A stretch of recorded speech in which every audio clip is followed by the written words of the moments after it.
আড়ং কিন্তু ব্যাগের জন্য সেরা। রিজনেবলের মধ্যে হিউজ ব্যাগের কালেকশন আড়ংয়ে। ব্যাগগুলো এত পশ আর ক্লাসি লুক দেয়, অস্থির সব মাথা নষ্ট করে সুন্দর সুন্দর ব্যাগ।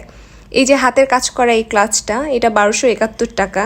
হাতের কাজের জিনিসের কিন্তু প্রাইস সবসময় অনেক বেশি, সেই অনুযায়ী এটার প্রাইস আমার কাছে মনে হয়েছে যে না, একদম ঠিক আছে। আর এই যে ক্লাচগুলা 2000+ রেঞ্জের, এগুলোও এই হাতের কাজ করাই আছে। এই যে লাল ব্যাগটা আমি নিয়েছি, এইটার প্রাইস 1661 টাকা। আর এই যে বহু টাইপের ছোট ব্যাগটা দেখতে পাচ্ছেন, এটা 1800+। এটা কুর্তি বা শাড়ির সাথে অস্থির সুন্দর লাগবে। আর এই যে গ্রিন হ্যান্ডওয়ার্ক করা যে ব্যাগটা, এটা 2100+।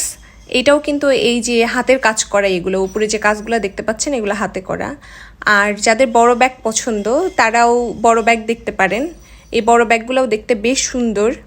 আর আড়ংয়ের ক্লাচ নিয়ে তো আসলে কিছু বলার নাই, বেস্ট বেস্ট বেস্ট আড়ংয়ের ক্লাচ।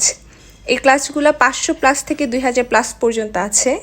500+ রেঞ্জের যেগুলো, সেগুলোও কিন্তু অনেক সুন্দর দেখে, কিন্তু একটুও বোঝা যায় না যে এগুলো 500+।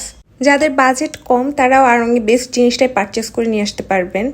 আর আড়ংয়ে সব কিছুর প্রাইস বেশি, এটা কিন্তু একেবারেই ভুল ধারণা। বরং হোম ডেকোরের এবং বাচ্চাদের জন্য যে ড্রেস, এগুলোর প্রাইস বাইরের থেকে আড়ংয়ে দাম অনেক কম। তো আমি বাচ্চাদের জন্য আড়ংয়ের ড্রেস আর হোম ডেকোর নিয়ে একটা বড় করে ব্লগ করব, আপনারা পেজে ফলো দিয়ে রাখেন। আর যাদের বাজেট বেশি তারা তো ডেফিনেটলি ভালো জিনিসটাই পারচেস করে নিয়ে আসতে পারবেন।